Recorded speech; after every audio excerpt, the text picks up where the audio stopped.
Los síntomas que se presentan como el ronquido, que es la emisión de ruido durante la noche, no es algo normal.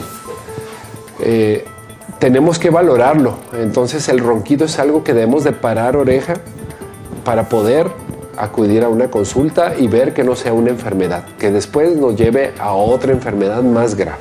El ronquido es algo muy complejo. Cuando ya se detecta por parte de la pareja, vale la pena hacer una valoración. Existe el antecedente que a lo mejor la persona ya roncaba antes, pero si existe una progresión de que ahora ronca más, ahora hace pausas respiratorias, ese es un signo que nosotros consideramos de alarma. Esto se puede ver reflejado en algo que se llama apnea del sueño.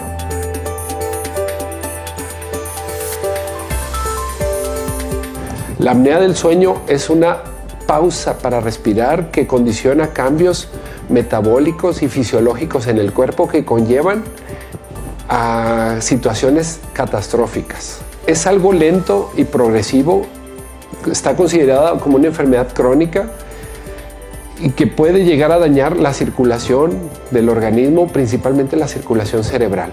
Entonces, un paciente que tiene apnea tiene un deterioro del sistema nervioso central.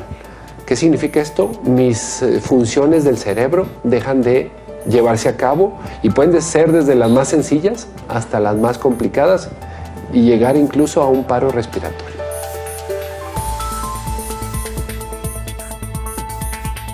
La apnea del sueño es un problema que existe desde los niños hasta los adultos mayores. Puede pensarse ya señores mayores de 60.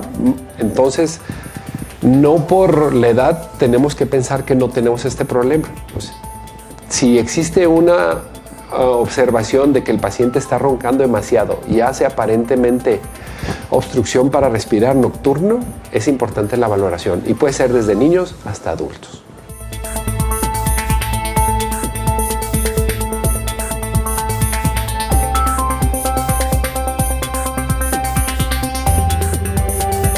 Y recuerde, ponga su salud y belleza en manos de expertos.